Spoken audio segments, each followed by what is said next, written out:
নমস্কার। খনার বচন অনুষ্ঠান আমি জয়ন্ত শুরু করছি আমাদের হৃদয়ের প্রাণের আবেগের অনুষ্ঠান খনার বচন। সেই বচন, যে বচন আমরা শুনে সমৃদ্ধ হই, ঋদ্ধ হই বারবার। কত অজানাকে খনামা জানাচ্ছেন, কত অজানা জায়গায় তিনি যাচ্ছেন এবং সেখানে কত কিছু অবলোকন করছেন, সমস্ত কিন্তুই মা এনে আমাদের এখানে টিভির পর্দায় দেখাচ্ছেন। শুধু তাই নয়, তিনি তার বাগ্মিতার দ্বারা, সৃষ্টি শক্তির দ্বারা, বাচন ভঙ্গির দ্বারা সেগুলো এখানে উপস্থাপিত করছেন। আমরা প্রত্যেকেই কিন্তু একটা অবাক বিস্ময় দেখছি খনামাকে। তো খনামাকে যেন বলতে ইচ্ছে করছে যে খনামা, তোমার দিকে তাকিয়ে আমাদের কিন্তু বিস্ময়ের সীমা নেই। তোমার প্রত্যেকটা কাজে কিন্তু আমাদেরকে বিস্মিত করছে। তার একটাই কাজ, খনামার যে গণনা সেটা হচ্ছে জীবনের এক সাধনা, এবং তার জীবনের সাধনাও হচ্ছে একটা জীবনের সেই সাধনারই উত্তরণের পথ। গুরু নির্দেশিত পথে তিনি জপ করছেন, জপাত সিদ্ধি। গাড়িতে, বাড়িতে, যে জায়গায়, যে তীর্থক্ষেত্রে একটু সময় পাচ্ছেন মা, এবং আমরা জানি বিভিন্ন তীর্থক্ষেত্রে গেলে ভক্তরা কিন্তু তার সবাই মাকে ঘিরে ধরেন, মাকে, মার থেকে আশীর্বাদ চান, মার স্পর্শ পেতে চান। মা কিন্তু কাউকে বিমুখ করে না। সব কিছু নিয়ে কিন্তু খনামা চলছেন, সব কিছু নিয়েই খনামা বলছেন। খনার ভিটার জন্মতারিণী, ভারতের অলঙ্কার, অন্তরের সন্ন্যাসিনী, বাক্সিতা বাংলার জ্যোতিষতরণী, মঙ্গলবার মহামানব তৈলঙ্গ স্বামী শিষ্যা, আমাদের জীবনের কাছের মানুষ, কাজের মানুষ খনামা, পরমাত্মার সাধিকা, যিনি জল স্থলে নির্বিকল্প চিত্তে সাধনা করছেন, আর সাধনাব্দ শক্তিকে সঞ্চারিত করছেন কোথায় না মানুষের জীবনের সমস্যার সমাধানের কাজে। মা বলছেন জীবন আছে, সমস্যা আছে, তার সমাধান আছে, ভয় পেও না, আমি আছি তোমাদের সঙ্গে। খনামা, জীবনের স্বপ্ন যেখানে বারবার সত্যি হয়। মা, আজকের অনুষ্ঠানে আপনাকে স্বাগত, প্রণাম, আশীর্বাদ। প্রাণ ভরা ভালোবাসা নিয়ে তোমাদের কাছে চলে আসা, উদ্দেশ্য একটাই, সবাই মিলে আমরা ভালো থাকতে চাই। আমরা ভালো থাকার বিভিন্ন দিন, বিভিন্ন তিথি, বিভিন্ন উপায়, বিভিন্ন নিয়ম আমাদের প্রায় জানা হয়েই গেছে, কারণ আমি বলতেই থাকি। তাই তো, মানে আমার আর এক নাম বলা হয় মজা করে, আমার কাছের জনেরা বলেন পঞ্জিকা। পঞ্জিকা অর্থাৎ আমি পঞ্জিকা নিয়েই বেশিরভাগ সময় কাটাই। যখনই সময় পাই পঞ্জিকা নিয়ে নাড়াচাড়া করি। পঞ্জিকার মধ্যে অনেক জিনিস জানবার আছে, অনেক জিনিস বোঝবার আছে। আবার তোমরা বলো মা পঞ্জিকাতে তো তোমার লেখা পাই, আমার লেখা পাও, আমাকে দেখতে পাও, সব ঠিক আছে, কিন্তু এই পঞ্জিকা যেন আমাদের ভীষণভাবে সতর্ক বার্তা বহন করে চলে। তার কারণ হচ্ছে আমরা এই পঞ্জিকার মাধ্যম দিয়েই আমরা তিথি নক্ষত্র অনেক কিছু জানতে পারি, জ্যোতিষের গণনার অনেক কিছু জানতে পারি। সেই জানার থেকে একটি মানুষ জন্মগ্রহণ করলো, সেই জন্মগ্রহণ থেকে আর তার শেষকৃত অবস্থার পর্যন্ত, সেই সময় পর্যন্ত কি কি হবে পঞ্জিকা দেখে ভালো করে গণনা করে জ্যোতিষ মতে আমরা চলতে পারি। যদি ঠিকমতো চলতে পারি তাহলে আমরা এক একজনের জীবন দেখি না কত স্মুথলি চলছে, কত সুন্দর চলছে, আবার কারো কারো জীবন দেখে ভীষণ এলোমেলো, উত্থান পতন চলছে। এগুলো পঞ্জিকা আমাদের নির্ধারিত করে দিয়েছে। আচ্ছা, জীবন পঞ্জিকা আমাদের জীবনের সময়, জন্মানোর মুহূর্ত, সেই মুহূর্ত আমাদের বলে দেয়। সেই মুহূর্ত ধরে পল অনুপল, অনেকে বলে মাস, অনেকে বলে সপ্তাহ, অনেকে বলে দিন, অনেকে বলে তিথি। আমি বলি যে শুধু দিন নয়, সূর্য অস্ত্র, সূর্য উদয়, সূর্য অস্ত্র, এর তো টাইম আছেই, এছাড়াও আছে দিন, আছে ঘন্টা আছে, তারপরে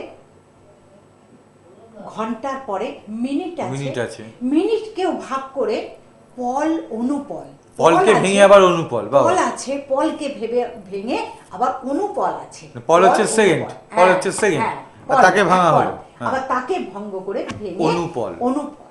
এই যে কঠিন থেকে কঠিনতম এই গণনা, কিন্তু এই গণনা কখনো ব্যর্থ হয় না, কারণ ঠিক সময় যদি কেউ দিতে পারে, ঠিক সময়টা পেলেই আমরা পল অনুপলের ভঙ্গটা করতে পারি, ভেঙে ভেঙে সেই অংশ আমরা সেইভাবে ঠিক মতন গণনা করতে পারি।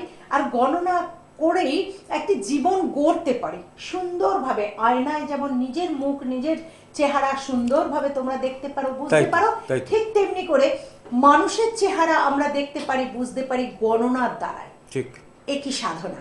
গণনার দ্বারাই এটি বোঝা যায়। তাই তো।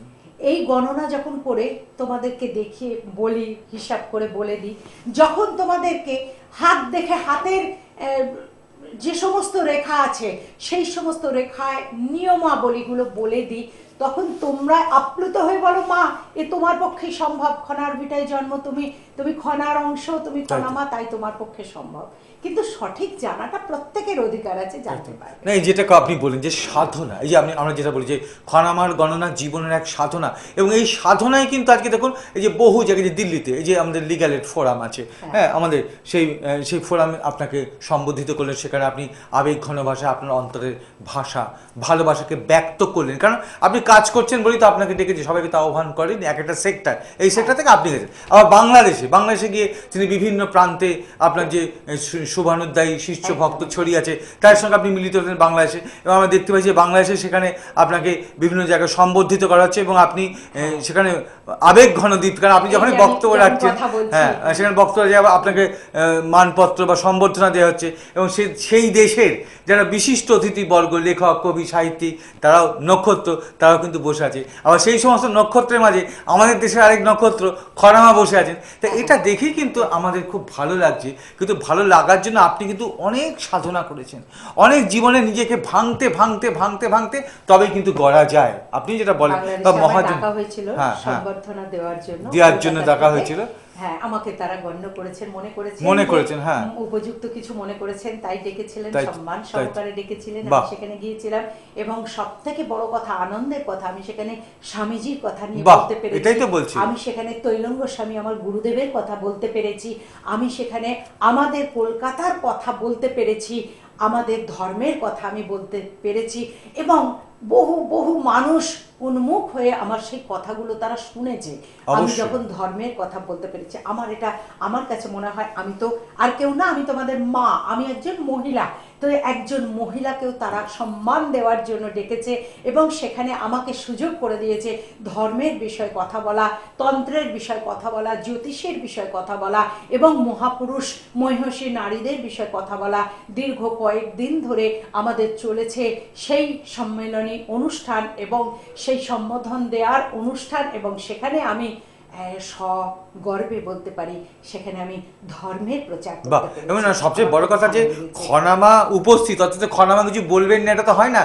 এখন তো ইউটিউবের মাধ্যমে এই আপনার বক্তব্য সারা পৃথিবীতে ছড়িয়ে যাচ্ছে, সেই জন্যই এত ডাক আসছে, হ্যাঁ দেখছে, দিল্লিতে ডাক আসলো এখানে বাংলাদেশে বিভিন্ন জায়গায় ডাক আসছে, সেই কারণে ইউটিউবের মাধ্যমে লোক যাচ্ছে, পৌঁছাতে পারছি, এবং শুধু কাছে নয় হৃদয়ে পৌঁছাচ্ছে। তারা ভাবছেন এই মহিলাটিকে সম্মান দেওয়া উচিত, এই মানুষটিকে সম্মান দেওয়া উচিত, একে মা বলে ভীষণভাবে সম্মান দেওয়া উচিত।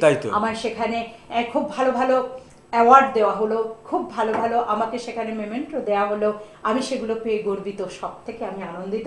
আমি সেখানে বিষয় নিয়ে ভীষণভাবে, তারা যে বিষয় নিয়ে আমায় বলতে বলেছিল সেই বিষয় নিয়ে বলেছি, সবটাই এখানে দেখানো সম্ভব হয়নি, তোলা সম্ভব হয়নি।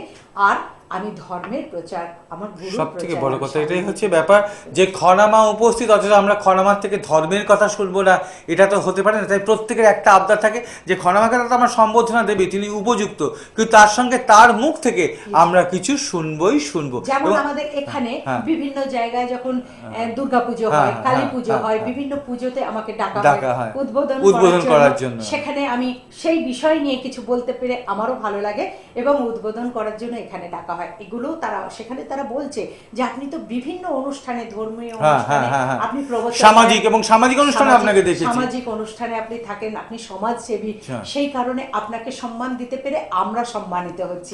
এই সমস্ত কথা বলছে, মানে আপনার যেমন বলে আনন্দ লাগছে, এবং যারা উপস্থিত তারা আবার শ্রবণ করে তারা আনন্দ লাগছে, অর্থাৎ বলা শোনা একটা কিন্তু মেলবন্ধন। কেউ বলে আনন্দ পাচ্ছে খনামা, আবার আমরা সেটাকে শুনে আনন্দ পাচ্ছি, এটাই কিন্তু মেলবন্ধন। এবং আজ ইউটিউব কিন্তু খনামার সেই বাণী, সুন্দর সুন্দর অন্তরের কথা পৃথিবীর যে কোনো প্রান্তে মানুষ দেখছে, সবাই দেখতে পাচ্ছে, এবং দেখে যে মা বললেন যে দেখে ছড়িয়ে যাচ্ছে বলে এত মানুষ ডাক পাচ্ছে, আর মাও কিন্তু জড়িয়ে যাচ্ছে সবার সঙ্গে, ভালোবাসার টানে তত জড়িয়ে যাচ্ছে, এইভাবেই বলতে হবে আমাদের।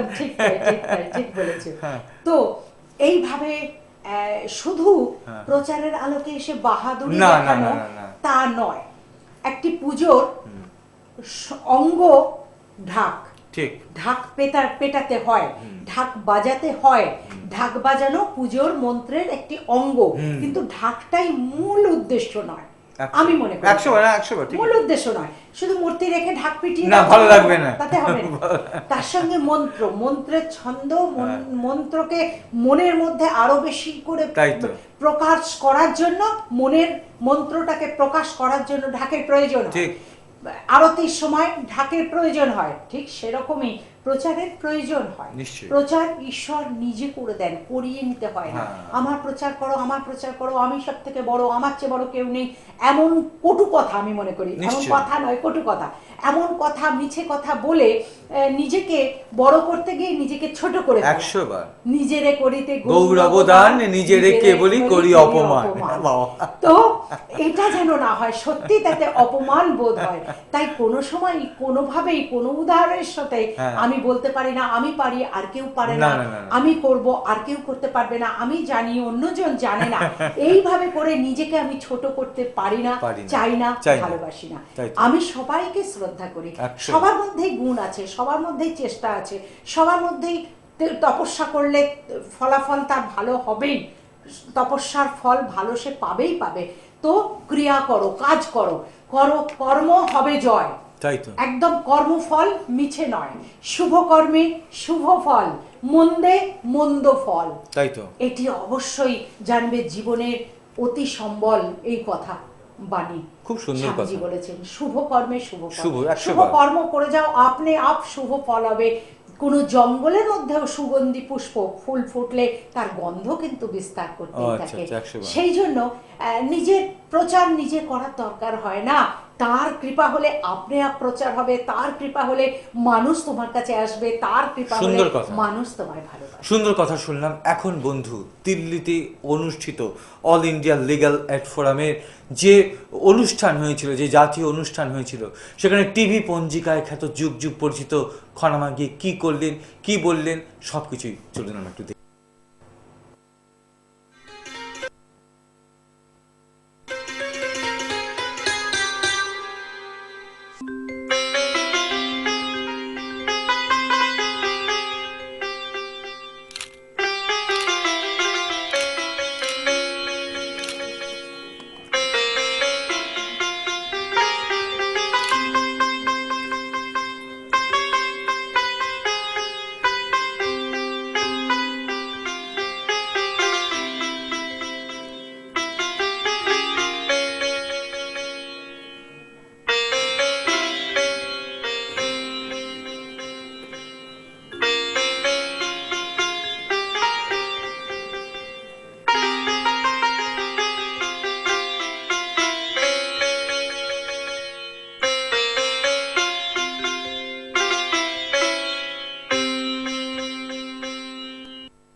Distinguished honorable judges, IPS, eminent social worker, to serve the nation, especially in the downtrodden people, those who are oppressed in the society.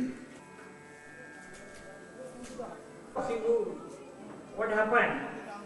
Not only their land was returned back, but they were also paid compensation for depriving for the use of their land by the Supreme Court. So much responsibility that you are visiting also, and in future also you have to visit every dwelling house of poor people, deprived people, so that we can protect their rights. Other distinguished guests who adorn the dais, members of the India Legal Forum, other distinguished guests, ladies and gentlemen. The All India Legal Aid Forum is doing All India Legal Aid March. আজকে এত মহতী অনুষ্ঠানে উপস্থিত থাকতে পেরে নিজেকে ধন্য বলে মনে করছি। খুব খুব ভীষণ ভীষণ ভালো লাগছে। এমন মহতী অনুষ্ঠান, লিগ্যাল ফোরামের এই অনুষ্ঠান, যেটি আমাদের ঘরের ছেলে জয়দীপ মুখার্জি, সে এত সুন্দর আয়োজন করেছে এবং এত অজানাকে জানতে পারলাম। আজকে আমরা কিছু কিছু জানতাম, কিছু কিছু আমাদের জানা ছিল, আরও অনেক অজানাকে আমরা জানতে পারলাম আজকের এমন অনুষ্ঠানে এসে। অনেক রকমের কথা শুনলাম, জানলাম এবং যার থেকে অনেক বেশি উপলব্ধি হলো, বুঝতে পারলাম যে প্রশ্ন আমাদের ভেতরে ঘুমন্ত ছিল যেন জাগ্রত হয়ে উঠল। সেই কবিতার কথা মনে পড়ে যায়, কত অজানাকে জানাইলে তুমি, কত ঘরে দিলে ঠাই, দূরকে করিলে নিকট বন্ধু, পরকে করিলে ভাই। আজকে হলো ঠিক তাই, অর্থাৎ অনেক অজানাকে নূতন করে জানা হলো, যেগুলো লুপ্ত প্রায় হয়ে যাচ্ছিল। সেই নূতন নূতন কথাগুলো মহান মহান ব্যক্তিদের মুখ থেকে শুনে ভীষণ ভালো লাগলো। আমরা ছোটবেলা থেকেই নেতাজি প্রিয়। ছোট ছোট ছেলে মেয়েদের যখন স্কুলে লেখানো হয়, আঁকা শেখানো হয়, তখনই তারা নেতাজি একটা আঁকতে ভীষণ ভালোবাসে, একটা নেতাজি আঁকবো। তার মানে নেতাজি সকলের হৃদয়ের পিতা, একটি স্থান নিয়ে আছেন। কিন্তু সেই নেতাজির কথা এখন প্রায় ঘুমন্ত হয়ে যেতে বসেছিল। আজকের এই অনুষ্ঠান এবং সারা জেগেছে বেশ কিছু বছর ধরে আমরা দেখছি, শুনছি, জানছি যে নেতাজির বিষয় নিয়ে জানবার আগ্রহ অনেকেরই হয়েছে, বুঝবার অনেকেরই হয়েছে। মনে হচ্ছে সেই গানের ঢেউ বোধহয় আবার উঠে আসছে। লাল কেল্লার উন্নত শিরে পতাকা ত্রিবর্ণ শোভিছে আজিকে, তুমি কোথা নেতাজি, তুমি কোথা নেতাজি। প্রাণের কথাগুলো গানে গাথা আছে, প্রাণের কথা, সকলের হৃদয়ের কথা। তো এই সমস্ত মহতী অনুষ্ঠানের সাথে যুক্ত থাকতে থাকতে এবং আমরা ধর্ম নিয়ে আলোচনা করি, ধর্ম নিয়ে জানি, ধর্ম কথা বলি, ধর্মপথে চলি।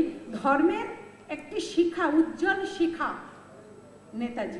নেতাজিকে জানলে অনেক অজানাকে জানা হয় এবং নেতাজির বিষয় জানবার জন্য আমাদের প্রচুর কৌতূহল প্রত্যেকের মধ্যে রয়েছে। আমরা সবসময় সব সুযোগ সুবিধা পাই না, এমন একটি অনুষ্ঠানে এসে অনেক সুযোগ সুবিধা পেলাম তার বিষয় জানবার এবং তার বিষয়ে কিছু কথা বলবার। একটি কথা আমি একটু তোমাদের মনের কথা জানাই, যেটি হলো, বহু আশা নিয়ে আমি এলাম এই পৃথিবীতে, মানুষের মাঝে ভগবান আছে সেটি খুঁজে নিতে। আজকের জন্য বলবো, নেতাজি স্বয়ং আমাদের ভগবান আছে, তাকে খুঁজে নিতে।